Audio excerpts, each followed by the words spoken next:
नमस्कार छात्रों, आज हम मानिक वर्मा जी द्वारा लिखित गजल यह कविता का पठन करेंगे। मानिक वर्मा जी का जन्म मध्य प्रदेश के उज्जैन शहर में हुआ है।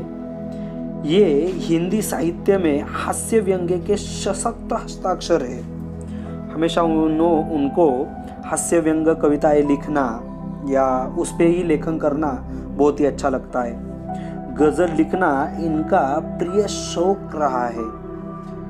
ये जो मानिक वर्मा जी है उनको गजल लिखने का बहुत ही शौक है और अपनी रचनाओं के वाचन द्वारा उन्होंने साहित्यिक मंच की शोभा बढ़ाई है। इन्होंने वाचक परंपरा को बढ़ावा देने का कार्य किया है और इनकी प्रमुख कृतियां है गजल मेरी इबादत है, आखिरी पत्ता ये गजल संग्रह है, और आदमी और बिजली का खंबा, महाभारत अभी जारी है, मुल्क के मालिकों जवाब दो आदि यह उनकी प्रमुख कृतियां हैं। पद्य संबंधी प्रस्तुत गजल के अधिकांश शेरों में वर्मा जी ने हम सबको जीवन में निरंतर अच्छे कर्म करते हुए आगे बढ़ने के लिए प्रेरित किया है। गजलकार ने संदेश देते हुए कहा है कि अपने रूप रंग से सुंदर दिखने के बजाय अपने कर्मों से सुंदर दिखना आवश्यक है। देखो, लेखक बहुत ही अच्छे प्रकार से इस गजल के माध्यम से यह स्पष्ट करना चाहते हैं कि व्यक्ति को रंग रूप की अपेक्षा कर्म को अधिक महत्व देना चाहिए। मतलब रंग रूप से ज्यादा भी हमारे कर्म अच्छे होने चाहिए। बहुत सारे लोग होते हैं जो दिखने में बहुत अच्छे होते हैं, उनका रंग रूप बहुत अच्छा होता है, पर वो मन के सच्चे नहीं होते हैं। तो इस प्रकार हमें नहीं होना चाहिए। ये इस गजल में वो बता रहे हैं।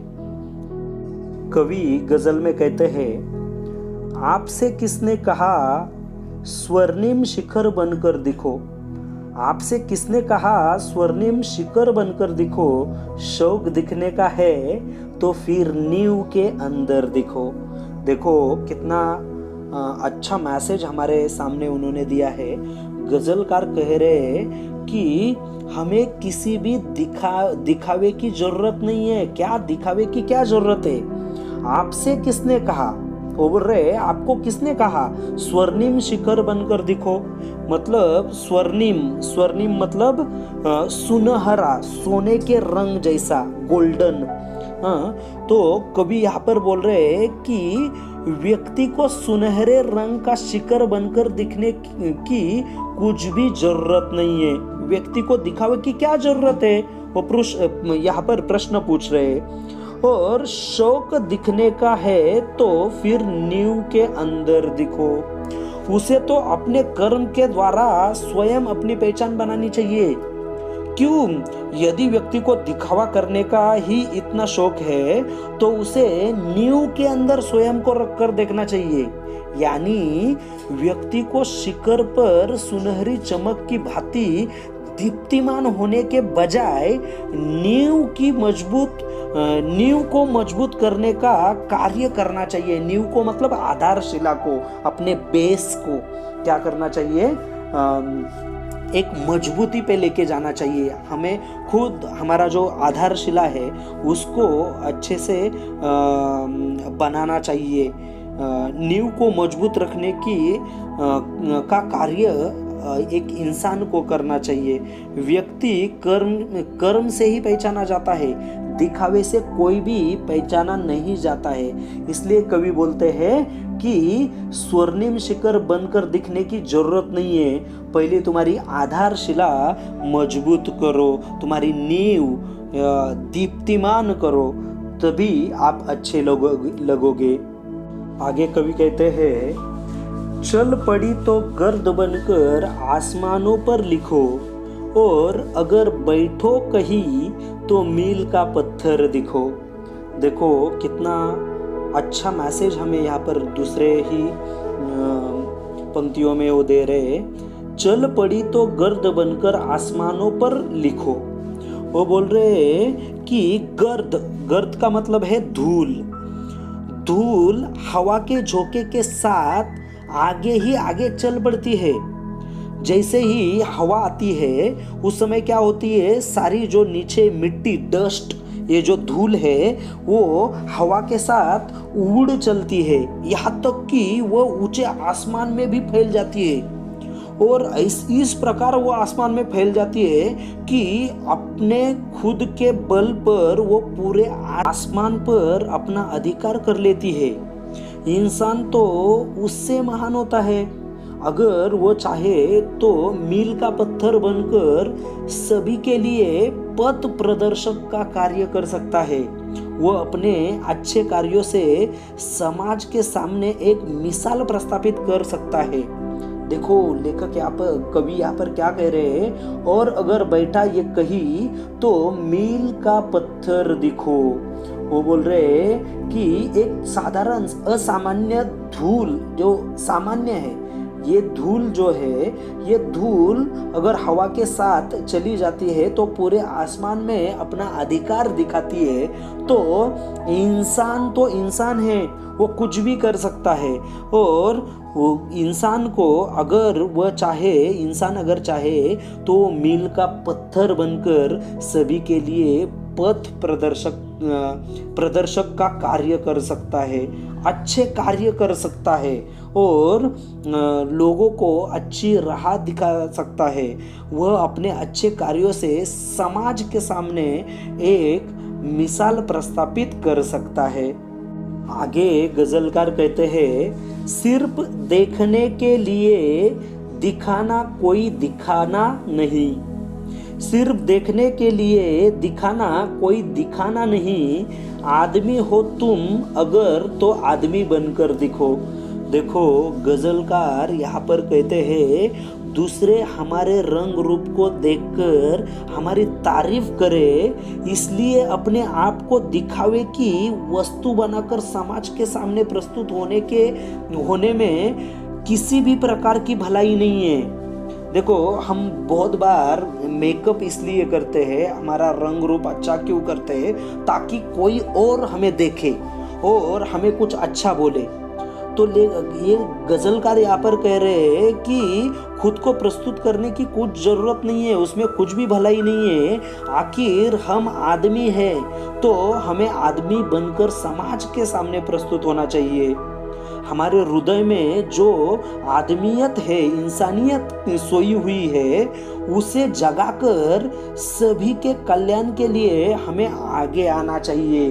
वो क्या बोल रहे हैं, आदमी हो तुम अगर तो आदमी बनकर दिखो। वो बोल रहे अगर तुम आदमी हो ना तो एक, हम मराठी में बोलते हैं ना मानुस की, हिंदी में बोलते हैं इंसानियत, वो इंसानियत हमारे अंदर होनी चाहिए। और हमें क्या करना है, एक आदमी बनकर जीना है, हमें किसी भी बात का दिखावा नहीं करना है। बहुत बार हम सोने के गहने पहनते हैं, मेकअप करते हैं, बाल अलग अलग प्रकार के बाल काटते हैं। आजकल समाज में वन साइड फैशन आया है तो अलग अलग प्रकार का फैशन करते हैं। पर लेखक बोलते हैं ये ऊपरी क्या है, हमारा रंग रूप है, ये कभी ना कभी जाने वाला है। इसको दिखाने से अच्छा है तुम आदमी बनकर इंसानियत दिखो। आप ऊपर से कितने भी अच्छे हो पर मन में इंसानियत नहीं होगी, अच्छाई नहीं होगी, तो आगे आपको कोई पूछने वाला नहीं है। आगे बोलते हैं, जिंदगी की शक्ल जिसमें टूटकर बिखरे नहीं, जिंदगी की शक्ल जिसमें टूटकर बिखरे नहीं, पत्थरों के शहर में वो आईना बनकर दिखो। देखो आगे बोल रहे हैं गजलकार क्या कहते हैं, व्यक्ति को अपनी जिंदगी स्वयं ही सुंदर और समृद्ध बनानी चाहिए। क्या होता है कि जिंदगी की शक्ल जिसमें टूटकर बिखरे नहीं, वो क्या बोल रहे हैं, इसलिए अपने आप को दिखावे की वस्तु बनाकर समाज के सामने प्रस्तुत होने की में कोई भी भलाई नहीं है। हमें क्या करना चाहिए, पत्थरों के इस शहर में यानी कठोर हृदय वाले लोगों की इस दुनिया में व्यक्ति को अपनी जिंदगी स्वयं संवारनी होगी। उसे ऐसा आईना बनने की जरूरत है जिसमें वह अपनी जिंदगी रूपी सूरत को हमेशा तरोताजा व प्रसन्न रख सकता है।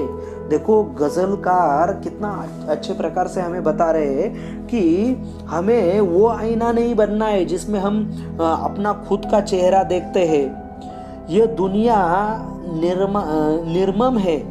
पत्थरों के शहर में रहते हुए हमें कई कटु अनुभव आएंगे ही आएंगे। इनसे जूझते समय टूटकर बिखरना नहीं है, बल्कि अपनी जिंदगी को इन अनुभवों का आईना बनाकर दिखना है।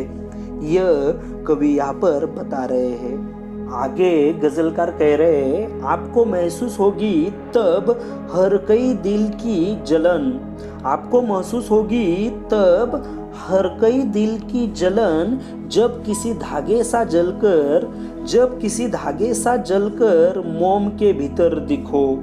देखो यहाँ पर वो कह रहे हैं कि गजलकार यहाँ पर कह रहे हैं कि मोम के अंदर धागा होता है। मोमबत्ती हमने देखी हुई है, उसके अंदर एक धागा होता है। वो धागा जलता रहता है किंतु दूसरों को रोशनी देते रहता है। वो हमेशा वो खुद जलता है पर दूसरों को वो क्या करता है, रोशनी देता है। व्यक्ति को भी मोम के अंदर समाये हुए धागे की भांति दूसरों के लिए मर मिटने के लिए तैयार होना चाहिए। जब ऐसा होगा तब व्यक्ति को अन्य लोगों की व्यथा वेदना का एहसास होगा। तभी हमें पता चलेगा दूसरे के दुख क्या होते हैं, हमसे बढ़कर दुख है। तब जाकर व्यक्ति दूसरों की पीड़ा को स्वयं के मन में महसूस करने लगेगा। व्यक्ति में संवेदनशीलता का होना बेहद जरूरी है। देखो लेखक बोल रहे हैं, आपको महसूस होगी तब हर काई दिल की जलन, आपको तभी महसूस होगी। दूसरों की जो पीड़ा है, जलन है, वो तभी पता चलेगी जैसे एक मोमबत्ती खुद जलती है पर दूसरों को प्रकाशमान करती है। तो ये लेखक यहाँ पर कह रहे हैं मोमबत्ती जो है, मोमबत्ती का वह धागा जो मोम के अंदर छिपा है जलकर दूसरों को प्रकाशित या प्रकाश दिखाता है।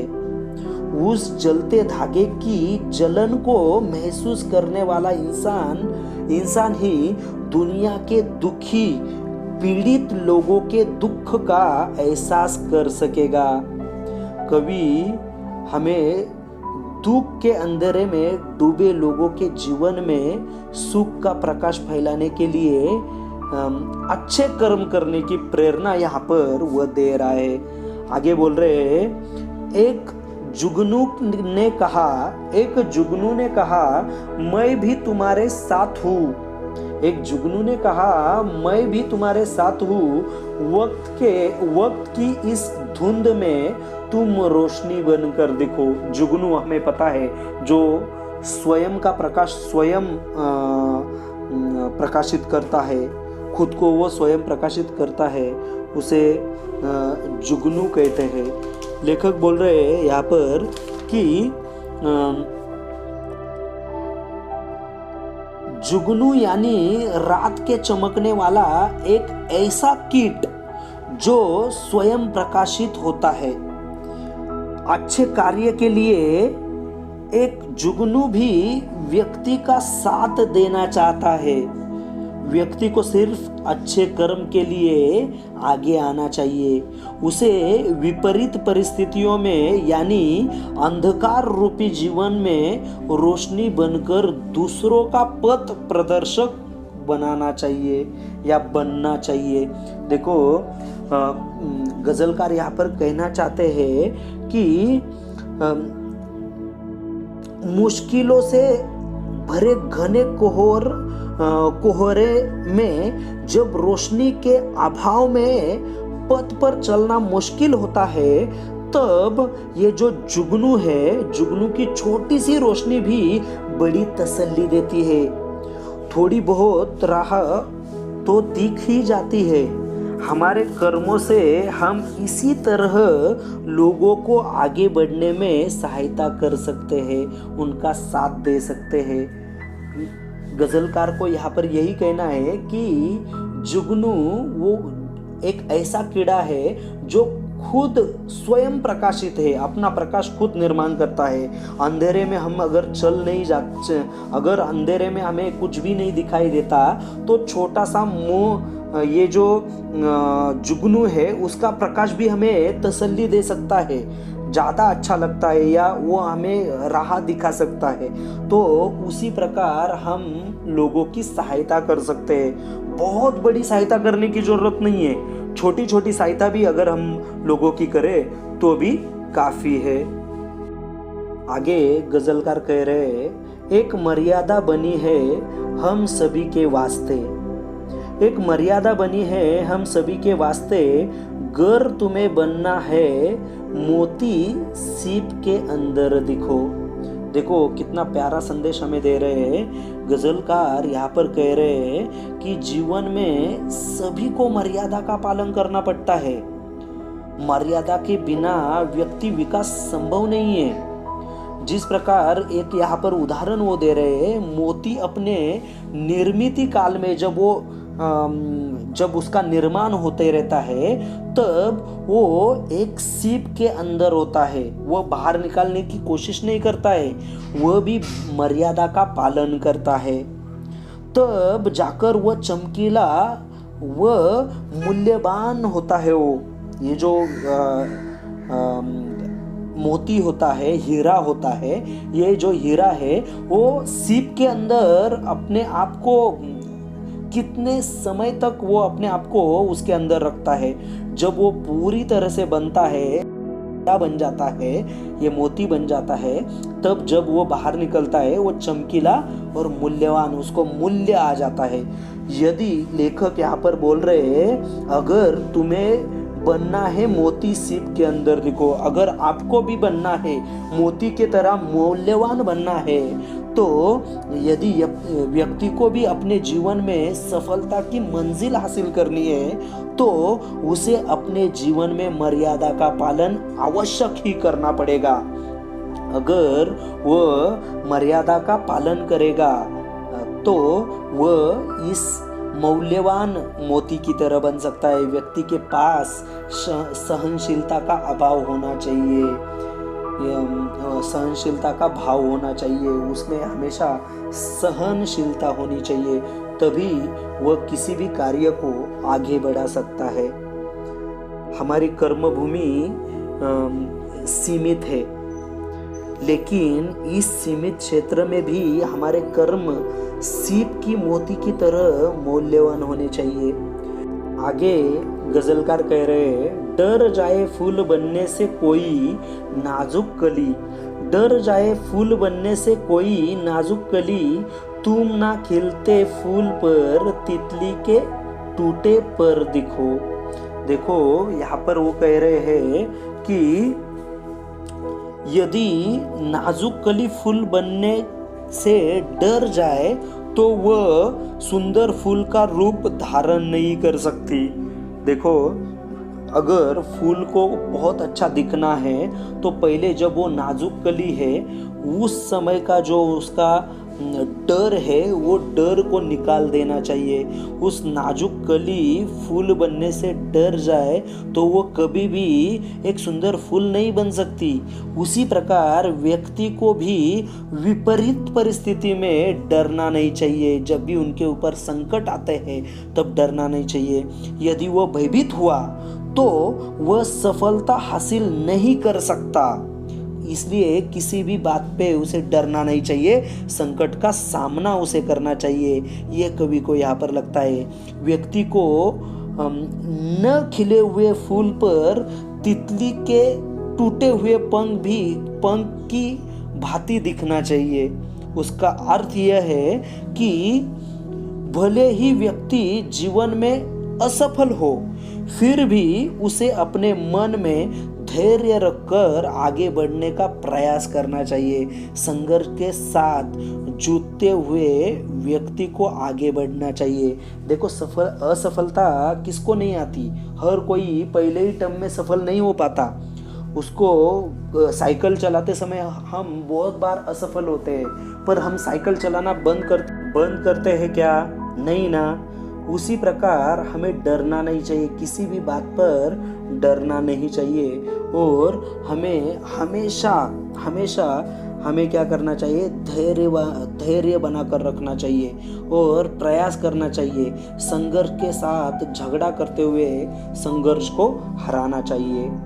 आगे गजलकार कहते हैं, कोई ऐसी शक्ल तो मुझको दिखे इस भीड़ में, कोई ऐसी शक्ल तो मुझको दिखे इस भीड़ में, मैं जिसे देखूं उसी में तुम मुझे अक्सर दिखो।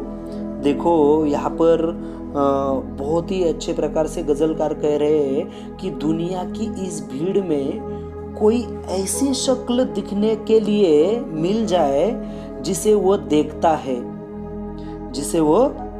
है, उसी में सभी लोग उसे अक्सर दिखाई दे। क्या बोल रहे हैं?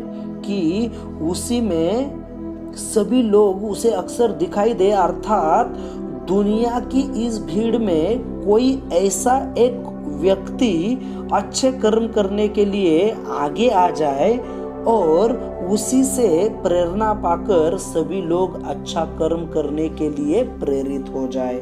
देखो, लास्ट में अंत में वो क्या कह रहे कि ऐसा कोई तो मुझे ऐसी शक्ल दिखनी चाहिए जिसको देखकर हर कोई बोलना चाहिए मुझे इसकी तरह बनना चाहिए,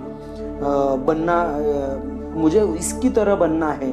जैसे हम क्रिकेट खेलते समय धोनी को देखते हैं तो हम सोचते हैं मुझे इस प्रकार बनना है, विराट कोहली को देखते हैं हमें इसके जैसे खेलने आना चाहिए, हम सोचते हैं। तो यहाँ पर गजलकार भी कह रहे हैं कि मुझे ऐसा एक व्यक्ति दिखना चाहिए, अच्छे कर्म करने वाला, अच्छा इंसान दिखना चाहिए, कि मुझे ऐसा लगना चाहिए कि हर किसी को मुझे उसकी प्रतिमा हर लोगों में दिखनी चाहिए। ये जो गज़ल है, ये गज़ल मेरी इबादत है, इसमें लिखी हुई ये गज़ल है। धन्यवाद।